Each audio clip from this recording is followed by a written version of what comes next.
I just want to be remembered as a guy who enjoyed the game and played it at 110% every time he stepped on the court. Pass comes into Jordan. Here's Micheal at the foul line. A shot on Elo. Good! The Bulls win! Jordan trying to shake off Starks. Oh, what a move by Jordan! Championship. Jordan Pringles on Russell. We're down to 2. Now to 1. Here's Jordan.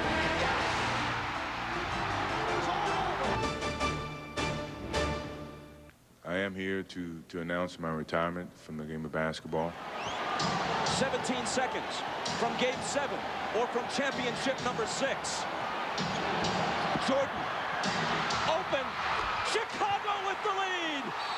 It was the last shot fired in the NBA, and as it turned out, the last NBA shot that we can expect to ever float off the hand of Michael Jordan. Hi, everybody, and welcome to CNN Sports Illustrated special on Michael Jordan, Simply the Best. Well, Michael Jordan called it quits today for a second and what's fully expected to be final time in Chicago. After 13 years with the Bulls and some extra time thanks to the lockout to mull over whether or not he wanted to return, Jordan today gave the world his decision. And our John Giannone was at United Center when he did it and joins us now with more. John? Yeah, and Bob, wasn't it vintage Jordan, leaving people with something to think about, saying he's 99.9% certain he'll never come back to the NBA. You'll never see him on a court again unless maybe he comes back to do a ceremonial opening tip at a Bulls game. But there is that 0.1% that has people muttering here at the United Center, wondering if Jordan will return. Now, Jordan talked about the timing of his retirement, saying that he felt an obligation to the players to wait to make this announcement until after the lockout ended, just as the players were obligated before him to helping him out. And then, but really the biggest reason that Jordan cited for his retirement, a reason he cited 6 times during this press conference. Mentally, I'm exhausted. I don't feel I have a challenge. Physically, I feel great. The last time in '83, I had other agendas. You know, I knew I wanted to play baseball, and I felt that at my age, it was a good opportunity, time to do it. And you know, with the death of my father, and I was basically trying to deal with that. And this time, I'm at peace with a lot of those things. I know, you know, from a career standpoint, I've accomplished everything I could as an individual. And right now, I don't have the mental challenges that I've had in the past to proceed as a basketball player. Even with Phil, the coach, I would have had a tough time mentally finding a challenge for myself, although he could somehow present challenges for me. You know, I don't know if he could have presented a challenge for me to continue on with this season. And a lot of people say, well, Michael Jordan doesn't have any challenges away from the game of basketball. Well, I dispute that. You know, being a parent is very challenging. If you have kids, you know that. You know, and I welcome that challenge, and I look forward to it. And you know, I will live vicariously through my kids as they play the game of basketball. If they don't, you know, I will support that. This is the perfect time for me to walk away from the game, and I'm at peace with that. And unfortunately, we've had some problems in the collective bargaining agreement, but you know, I think those situations have solved, and we have to get past that. I think the game itself is a lot bigger than Michael Jordan. I've been given an opportunity by people before me, to name a few: Kareem Abdul-Jabbar, Dr. J, Elgin Baylor, Jerry West. These guys have, you know, played the game way before Michael Jordan was born. And Michael Jordan came on the heels of all that activity, and with Mr. Stern and what he's done for the league, and gave me an opportunity to play the game of basketball. And I played it to the best that I could play it, and tried to enhance the game itself. I've tried to be the best basketball player I could be, and next thing you know, here we are as a league. So Bulls have retired Michael Jordan's number 23, put it back in the rafters where it was just 5 years ago, right between Jerry Sloan and Bob Love. And Bulls chairman Jerry Reinsdorf calling for Commissioner David Stern to retire 23 for every team, kind of the way baseball did it with the 42 of Jackie Robinson. Now, you heard Jordan talk about living vicariously through his children. He says his new challenge will be to parent better, as he says, do the carpooling thing, take his kids to and from school. Jordan's friend and former roommate at North Carolina, Buzz Peterson, said a short time ago, Michael has talked more about his kids recently than he ever has before. And Bob, Michael even knows the scoring averages to 1/10 of a point of his sons. Well, John, talk about a future challenge. He has to decide which of his cars from his fleet he'll have to take his kids to carpool with. John Giannone, thank you. But Jordan's decision was not completely unexpected. Reports have been out there for months from friends and associates saying that he was done. But the finality of Jordan's decision brought these responses from around the league. I'm not sad, not at all. You know, I'm very happy for him. I'm happy for what he's been able to accomplish in his career, and you know, I'm happy to see that he's able to go out on top. I think it's a great situation to be able to retire on your own and retire on top and retire being the best player ever. I mean, what more could you ask for? He was one of the few players that everyone in the league was a fan of, and might have been the only player that everyone really respected, and we're going to sorely miss him, and you know, if he wants to come back, we might be able to create some cap room here. One time we was playing against the Bulls in the old arena when Jordan had 69, but we won, I think, in a double overtime. I was at the free throw line. He said, "Who's guard me?" I said, "Nick, somebody." He said, "I'm going to get it, put it between my legs, carry, but the ref's not going to call it, and pull up for a three." And he did it. I just wish he was still here because he's done a lot for the league. He's done a lot for me, whether he knows it or not, because he fueled a fire in me that a lot of times don't come out. So I wish him the best. I'm going to miss him, you know, because whenever I'm thumbing through games, you know, if the Bulls are on, I always wanted to, you know, watch Micheal play. Guys, hell to see him leave, isn't it? Just like he defined an era. One of those most interested in what Michael's decision would be is NBA Commissioner David Stern. He was at the forefront of the lockout, though he knew it would bring about a potential public relations nightmare, one which could be eased if Jordan returned for one more season. Still, Stern today wished Jordan nothing but happiness in retirement. Thank you for what you've meant to our game. Thank you for being who you were, not only for your leadership and greatness on the court, but for who you were and will continue to be off the court.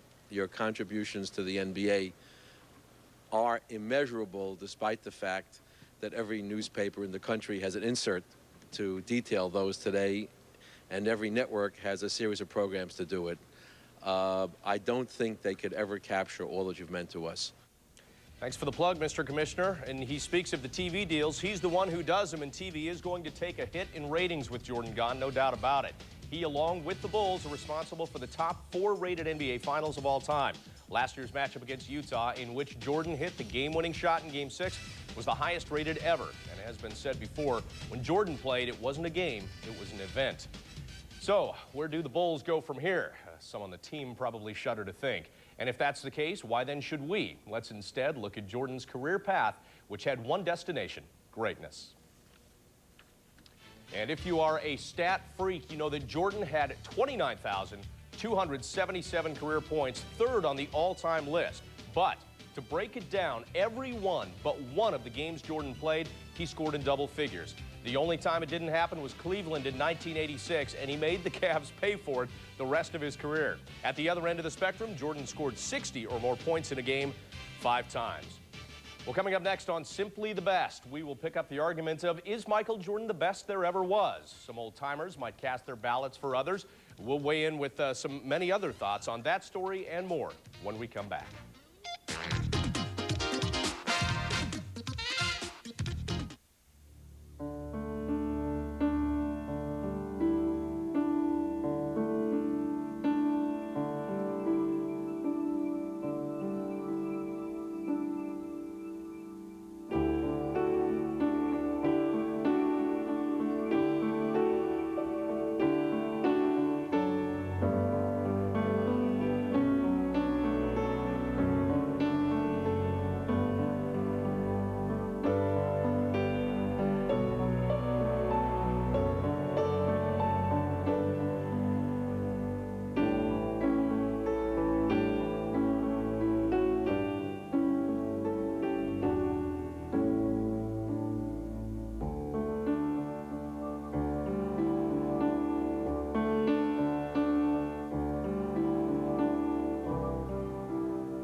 Welcome back to our special Simply the Best on Michael Jordan. He, of course, announced his retirement today. We want to get back out to United Center and John Giannone for more. And, John, let me ask this. Is the buzz, as you mentioned before, not so much about his retirement, I think people expected that, but about that 0.1% that he left open that at some point in the future he might return?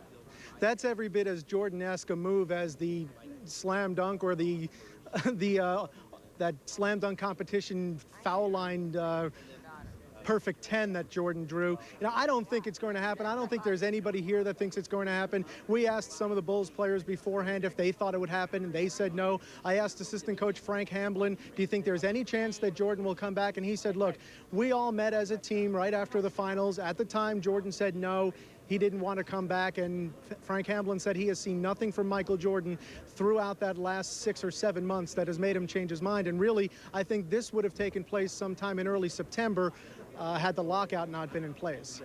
John, what's the mood like in the city of Chicago? I mean, this has sort of been an ongoing process. We've heard over the past several months that Jordan wasn't coming back. Are people still surprised? Is it more disappointment? What's the feeling? Well, you know what? I think, Bob, it's pretty much what the feeling is around the NBA and really around the sporting world. But I think the people in Chicago are a little bit happier that they had a chance to see him up close and personal. You know, the people in Chicago, even though the ticket prices escalated astronomically in the 13 years that Jordan played in Chicago, I think the people in Chicago are just a little bit more pleased that they had the chance to maybe get a little closer to Micheal Jordan and experience Jordan in this, his greatest element. We're joined now by Sports Illustrated's Phil Taylor. And Phil, what do you think of that? I know a lot of people down here, the buzz is that 99.9 thing and that 0.1% thing. We had you on before the press conference. You said you wouldn't be stunned if he came back. What do you think now? Right. I still feel the same way. I still think there's a very slight chance, but I still think that Micheal seems to believe he's capable of anything.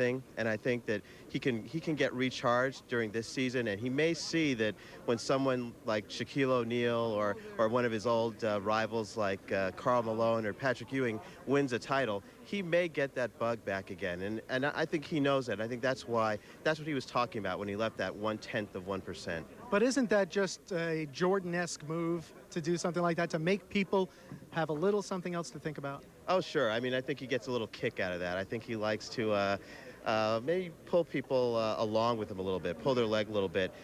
So there's both of those things are involved, I think. But I still think there's a slight little bug in his mind that he might come back. Phil, thanks. Thank you. Plenty more from here at the United Center as the day progresses. For now, Bob, back to you. All right, John and Phil, thank you. Well, Micheal Jordan's numbers speak for themselves, but his impact on the game will undoubtedly be talked about for as long as basketball is played. And as Paul Crane tells us, Jordan could well be the greatest ever to play the game. Micheal Jordan established himself as the greatest player the NBA has ever seen, just as the league itself was enjoying the greatest success in its history. Jordan and Wilt Chamberlain are the only players to ever win 7 consecutive scoring titles, but Jordan could have won an incredible 12 in a row had he not taken a 2-year leave to play baseball, because he captured 3 more upon his return. Chamberlain will always be associated with his record 100-point game, but it's Jordan who owns the NBA playoff record with 63. Jordan's career regular season scoring average of 31.5 is the highest in NBA history, and his career playoff average of 33.4 is also the NBA's best ever. There will never be another Micheal Jordan. As long as I live, as long as my kids live, I mean, there'll never be another Micheal Jordan. Just because the things he did on the court as well as off the court it's going to be hard to exemplify. And Jordan scored when it mattered most. He beat Cleveland at the buzzer in the decisive games of playoff series in 1989 and 93. Inside against the Lakers in 91 on the way to the Bulls' first of 6 titles in the 90s. Outside against the Blazers in 92 when he hit a playoff record 6 3-pointers in 1 half. The game-winning jumper to win the opener of the 97 finals against Utah. Or his 38 points, 15 in the 4th quarter against the Jazz when Jordan was so sick he was doubled over at times. And the last shot he'll ever take to win the 1998 finals. Chicago with the lead! We always talk about killer instinct or determination, mental toughness, you know. Micheal combined all of it. He could push himself to another level. But Jordan was more about winning than scoring. After the Pistons pushed him around in the late 80s on their way to 2 straight titles, Micheal matured into the kind of player who needed to do more than score. You know, Mike can say he beat everybody to win a championship. And we can't say we beat Mike. Nobody can say they beat Mike to win a championship. They perform better because of him. And that's what great players are supposed to do, is make their teammates better. He did it night in and night out, you know. I mean, it was incredible. The 6 titles won by Jordan's Bulls are 1 more than Magic Johnson's Lakers and 3 more than the Celtics of Larry Bird. Without Jordan, the Bulls were little more than a middle-of-the-pack team. In his first full season after returning from baseball, the Bulls emerged from that pack to win an NBA record 72 games. He's done everything possible as a player. When you're coming out of college and you set goals for yourself, he's reached them all. You know, just the greatest player ever, if you ask me. Were you missing that? No, give somebody else a chance to win. Jordan also won Olympic gold medals in 1984 and 92. And as a freshman at North Carolina, hit the shot that gave the legendary Dean Smith his first NCAA championship. Ultimately, how do we measure Michael Jordan? Bill Russell's Celtics won an unprecedented 11 titles. Chamberlain and Kareem Abdul-Jabbar scored more points.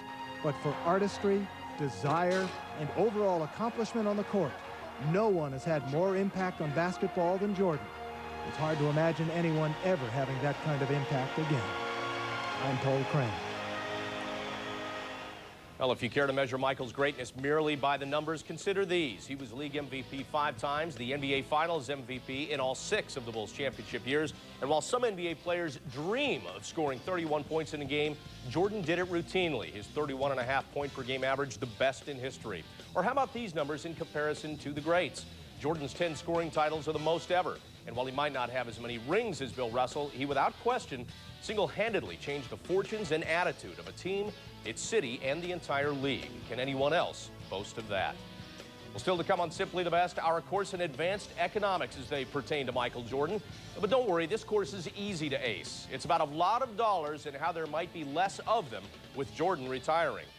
And we urge you to stop by our website, too. Check out CNNSI.com and the next cover. Guess who the cover boy will be? Indeed, it will be Michael Jordan. And our instant poll asks the question, which young star might assume the mantle now that Jordan's gone? Kobe Bryant is getting the most votes right now. Also, we will have extensive coverage of Jordan and great highlights as well at CNNSI.com. Stay tuned. We'll be back after this. Who can read this page? I can. Does your child have difficulty with reading? Try the new Hooked on Phonics, a simple 3-step reading system where children see it, say it, then read it. So effective, 9 out of 10 parents say it works. To order Hooked on Phonics or for more information, call 1-800-ABCDEFG. We promise you and your child's teacher will see dramatic improvement in just 4 weeks or your money back. Call 1-800-ABCDEFG. Hi, everybody. I'm Dan Deardorff. Where would you go for a home equity loan? Let's ask.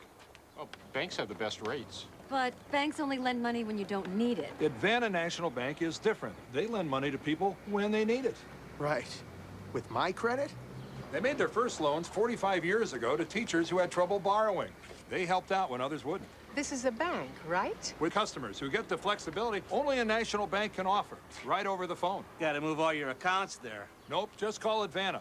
One of their loan specialists will show you how to use the equity in your home to pay off all of your bills. Get one low monthly payment and save hundreds of dollars a month, plus a tax deduction. You'll wait for some board to approve. You'll get fast approval over the phone. And your money in about 10 days. You don't need to have money in the bank to get money from a bank. To get the loan you want, call Advanta at 1-800-897-0646. You'll see they're different. Hey, they don't keep bankers' hours either.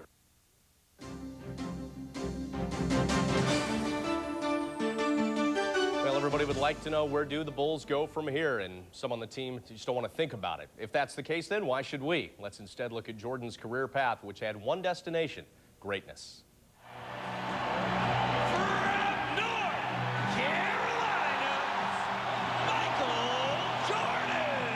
When you know you got to a certain level, which is the highest level of basketball, which is the NBA, you didn't get here because you endorse shoes or you endorse any other kind of incorporations. I think you got here because of your basketball talents. The Bulls lead down to 7. It was 11. Here's Jordan in deep on Elo. I think all the recognition should come from that. 14. Jordan past Petrovic. No matter what, you got to play the basketball game, the type of basketball that separates you from, from the average or the great players. but he brings Jordan hard to the hoop. The reverse from Michael. As a team leader, that's what you're supposed to do. You're supposed to pick up where the team may be lacking. And I don't have a problem with that. I think that shows competitiveness within me to take over some of that responsibility. The inbounds pass comes into Jordan. Here's Michael at the foul line. A shot on Elo. Good! The Bulls win it! We're down to 2. Now to 1. Here's Jordan. Yes! It's all over. It doesn't always have to be taken off from the free throw line or being as creative in the air. It can be all the mental challenges that you deal with. People remember Michael Jordan for what he does on the basketball court. Here's Jordan for 3. Yes!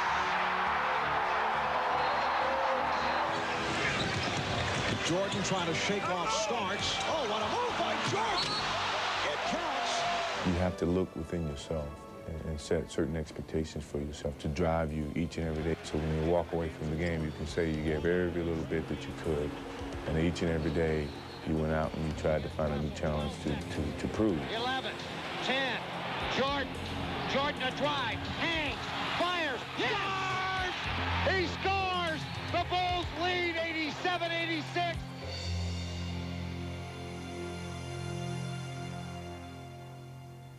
Well, time now to look ahead, and the abbreviated NBA season is slated to begin February 5th. And though we now know Michael Jordan will not be a part of it, the new question is, who will carry the torch of leadership that he carried for so long?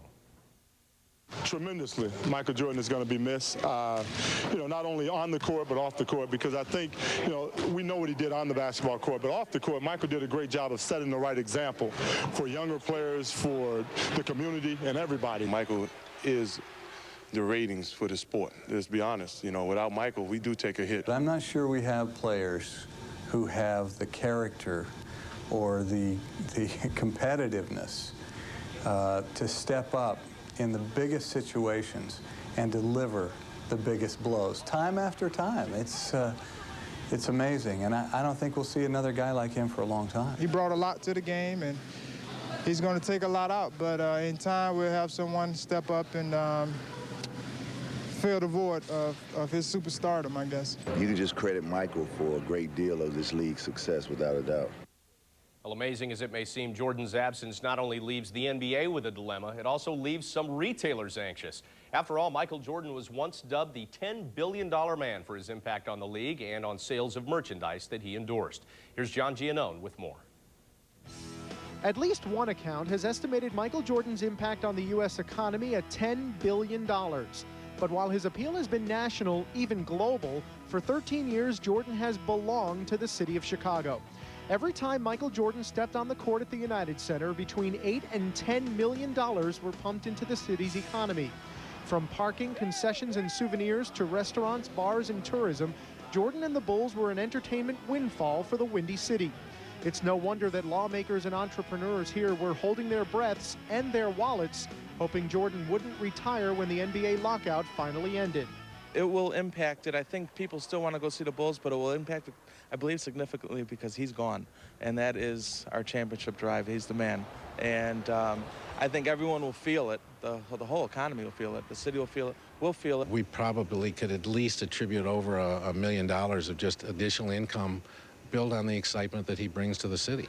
When Jordan left the Bulls on his baseball sabbatical 6 years ago, the Chamber of Commerce estimates that Chicago suffered a 20 to 30% drop-off in Jordan-related spending. But those numbers and the specter of another Jordan recession are disputed by at least one expert observer. You give us another recreation option like the Bulls or Michael Jordan, we spend some of our time and money that way. If you take one away, we just spend the same amount of time and money elsewhere. The Bulls may well depend where people drink beer in the city, but I can't imagine they'd affect how much beer is drunk. While the full value of Jordan's economic impact on Chicago is a matter of debate, there's no questioning the emotional impact Jordan has had on the city. More than Oprah, pizza, the Cubs, or blues music, Jordan has greatly enhanced Chicago's reputation and its global recognition. In fact, the statue of Jordan at the United Center is the second most visited tourist attraction in the city, behind only the Hancock Building. And tourism is far and away Chicago's #1 source of revenue. The tour operators use Chicago sports through Michael to really help sell this city. We have some of the Japanese people are flying in just for one game, which is pretty huge. We owe him a great large thank you. He's the best tourist attraction that we've got in the city. Jordan-related merchandise is much sought after in Chicago. One downtown store manager says that 45% of his sales directly involve Jordan. But the most coveted item in town was a ticket to see Jordan play. And that means big losses now for the group euphemistically referred to as independent ticket brokers, of which there are more than 24 in Chicago. And I'm guessing within 2 to 3 years after he's gone, that I don't know if it'll necessarily go to as low as it was in, say, 85, 86 when he came, but probably it'll be about half of what it is now, realistically. Just one of the many ways in which this city will never be the same. I'm John Giannone. Well, did Jordan save the league? No, but he did drive it to another stratosphere. Before he arrived, the league sold $44 million worth of its merchandise each year. Last year, sales totaled $3.1 billion. Average attendance jumped about 6,500 fans per game, and the Bulls tickets, both at home and on the road, as John mentioned, became the toughest to get. Well, coming up next, our Jim Huber will offer his perspective on Jordan's career and what's ahead for his airness. And we'll also take a further look at some of Jordan's most enduring images. Also, John Giannone will talk with NBA Commissioner David Stern and get his reaction to Michael's announcement today. Stay with us. From CNN and Sports Illustrated, this is CNNSI, the Sports News Network. I take Zovirax to treat my genital herpes outbreaks. But 5 times a day for 5 days? That's 25 pills. Who has time for that? Not me. I have a life. There's got to be an easier way. There is. There's Valtrex. It's just twice a day for 5 days. Call 1-800-286-8901 for a free trial coupon and product information about Valtrex. Remember, there is no cure for genital herpes, and even with treatment, it may be possible to spread herpes to others. With Valtrex, if your immune system is not normal because of advanced HIV disease, bone marrow, or kidney transplant, make sure your doctor knows this to avoid a potentially serious complication. The most common side effects with Valtrex and Zovirax are headache and nausea. Product information is also available through your doctor or pharmacist. Valtrex, just 2 pills a day. I can do that. Ask your doctor about Valtrex, an easier way to treat genital herpes outbreaks. This is CNNSI.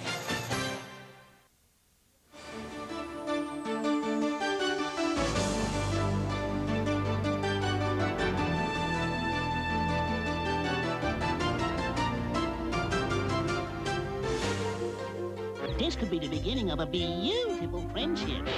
That's all, folks. Well, that's my line. Michael Jordan's decision to retire certainly impacts the league, but it directly affects the future of the Chicago Bulls. With Jordan no longer around to lead the charge, it's expected that the Bulls will be dismantled now. No return of Pippen or Rodman as the team tries to build a new identity, basically starting from the ground up, since the Bulls only have 4 players currently under contract. Well, this is a day that I think I hoped would never come. It has to be the toughest day in the history of the Chicago Bulls. It's a tough day for Chicago. It's a tough day for the NBA. It's a tough day for basketball fans all over the world. Well, we have talked about the ripple effect on this show of Michael Jordan's announcement. What effect did it have on NBA Commissioner David Stern? John Giannone found out. We're with David Stern, and Commissioner, I'm sure you felt this day would always come. Now that it's here, I heard you say that it's a happy day. Why do you feel that way? Well, because one of the greatest players to grace the game had the ability, the financial comfort, the wherewithal to do exactly what he wants to do. For me, it was a sad day when Magic retired because of illness, or when Larry's career was cut short because of a back injury, but somebody who's had a fuller career as Michael and can literally script the terms of his own departure, I'm not going to find that to be sad or tragic. Now, I know you said last week the commissioner is not above groveling. How much groveling or how much persuading did you do to Michael to come back? None. I have too much respect for him and his standards and what he wants to do with the rest of his life. Now, the NBA, everybody knows, is at a period right now where it could use some positive publicity and certainly some PR. Michael, nobody better in the world at that. What does the NBA do now to try and restore its image? You know, the best thing that we can do, and which we're in the process of doing, is getting our game back on the court. Opening night is February 5th. You can watch a doubleheader on TNT if you're not working, and you're going to see a bunch of the most talented players in the world competing, and there are going to be, you're only going to hear them by their first names, whether it's Shaq or Kobe or Vin or Keith or Allen Iverson. I'm not sure Allen does it quite yet, but he will. There'll be Allen, Stefan, Kevin. You're going to see an extraordinary number of world-class athletes vying to fill the spotlight that's just been relinquished to them. David, thank you. Thank you. That's the commissioner of the NBA. Let's send it back to the studio. All right, John, thank you. But can anybody replace the name Michael? Why? Well, he played good. He looked good. He smelled good. He sold goods, lots of them. And he even acted, well, fairly good. But Jim Huber now remembers not a god of some sort, but a man who achieved greatness nearly all of the time. In retrospect, he surely was created on a canvas, either as a magnificent work of art or a comic book superhero, and perhaps both. Superman, after all, never flew quite so high, or in his middle years suffered such human failings. Michael Jordan was simply one of the most complete and yet flawed athletic creations in this planet's history. The best basketball player ever, the most average baseball player, the most eager golfer, the best huckster, the ultimate in class and style and $1,000 Nassau's. But beyond anything else, as his career in the NBA comes to a stuttering end, he shall be remembered as the man who, almost like a human jet, flew the league beyond Magic Johnson and Larry Bird into its multi-million-dollar era. There is irony there, for when Magic and Bird left the NBA, we wondered if anybody could possibly come along to elevate the game further. And almost immediately, there was Michael. But at the end of this remarkable reign, who is there to accept the baton? Could we have somehow seen the ultimate performer? He leaves not as the all-time leading scorer, but his 10 scoring championships are 3 more than anybody else in history.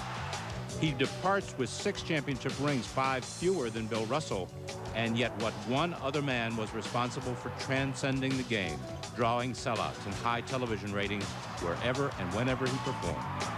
Who single-handedly won more games. Jordan's theatrics were also heroic.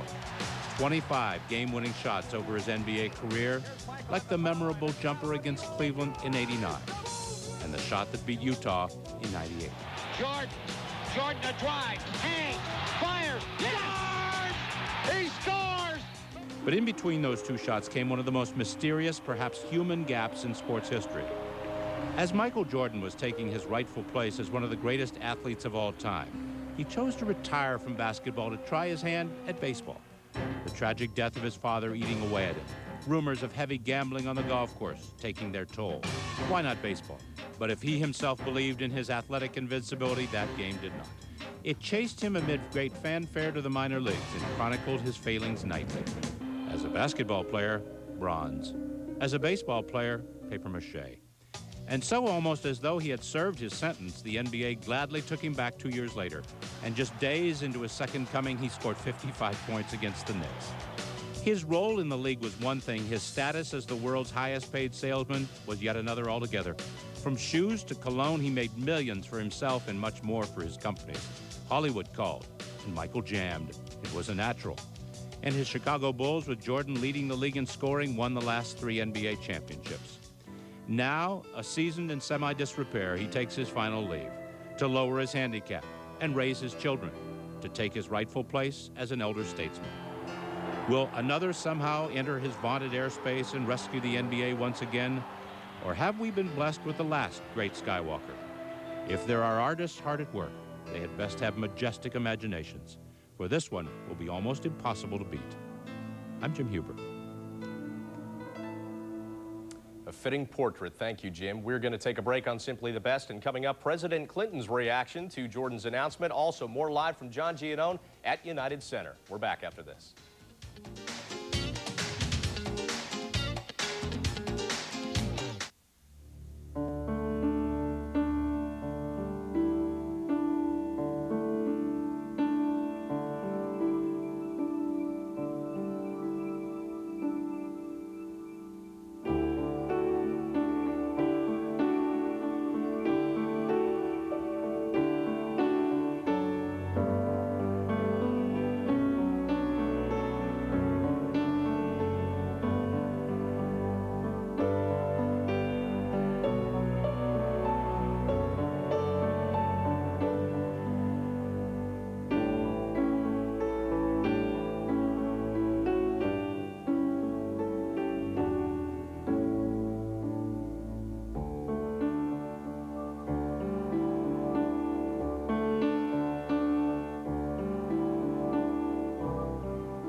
If you love golf and have had a chance to play much in the last few months, then you're probably familiar with the amazing success of the Tri-Metal line of fairway woods. Well, now there's a new Tri-Metal, and if you like the fairway woods, you're gonna love the Tri-Metal D.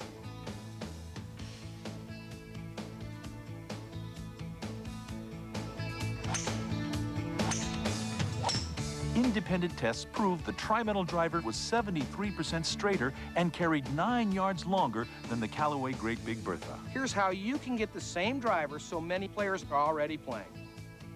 The Tri-Metal D. Call the number on your screen now to order the new Orlemar Tri-Metal driver for only 4 easy payments of $74.95. By calling now, you'll receive this Roger Maltby golf video and a free subscription to Great Golf magazine. Like the fairway woods before, this driver's not oversized, it's the right size. Call now and be the first in your group with the new Tri-Metal driver from Orlemar Golf.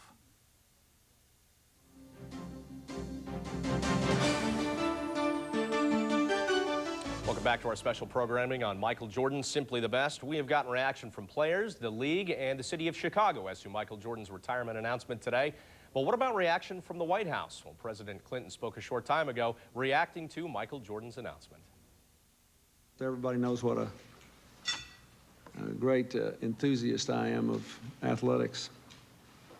Most of the cameras at this hour are somewhere else. And I want to say on behalf of my wife from Chicago and myself that we wish Michael Jordan well. We admire him, we like him very much, and we thank him for years of thrilling exploits. In my life, I don't know that I ever saw another athlete with such a remarkable set of qualities of mind, body, and spirit. Not only somebody who had a body that would do things no one else's would do, but who always expected to do whatever it was he tried to do. And I think it's appropriate that the sports fans around America take a day or two to ooh and ah and hold their breath again and be glad again. Well, he certainly leaves plenty of memories for us to do that, Michael Jordan. We want to get back to United Center now. John Giannone standing by with more. John? Yeah, Bob, I found it interesting that Michael Jordan said he was both sad and happy today, saying it was very tough for him and he was doing a pretty good job holding his emotions back. But finally, after months of speculation, everybody got to hear exactly what Michael Jordan thought instead of all the speculation about what he might be thinking. And here's more of what he had to say during the press conference. I talked to Patrick, I talked to Charles, I talked to Carl, I talked to all of them. And I'm pretty sure they feel the same. They all wanted me to come back just so that, you know, if they win a championship, they can say they had gone through Chicago or Michael Jordan to win it, to give it the meaning that it, you know, of taking a title away from Chicago. And that's a good thing about it, that they will never have the chance to say that, you know. That's what I was so glad that Magic played and Bird played when I won my titles, because now, you know, I mean, I had to go through to some degree Boston and L.A. Patrick, I don't know. He won't be able to live with himself if he can't beat Michael Jordan in a series. And Charles Barkley, I told, would never win because he doesn't dedicate himself to winning. But, you know, all of them joked with me and hated to see the possibility of me retiring just because, you know, they didn't have an opportunity to beat me in the finals or get past me.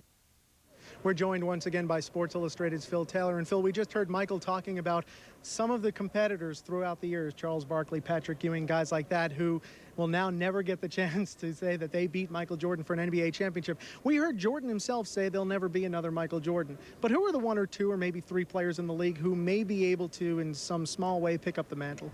Well, I think they're almost going to have to work in concert, those 2 or 3 players, to become between them maybe the next Jordan. You know, I think obviously there are guys like Grant Hill and Tim Duncan who are fine players and good guys off the court and have the kind of image that Jordan does, that likable image. But I think they're a little bit bland and not quite as exciting on the court as they need to be to live up to Jordan's legacy. I think a guy that fans are going to relate to a lot could be Kobe Bryant, because I think that he's both likable off the court, has a good personality, and is spectacular, does things that show up on highlight films. And I think that's the thing that will bring people back to the NBA. So I would look at Kobe as maybe the closest thing to the next Jordan.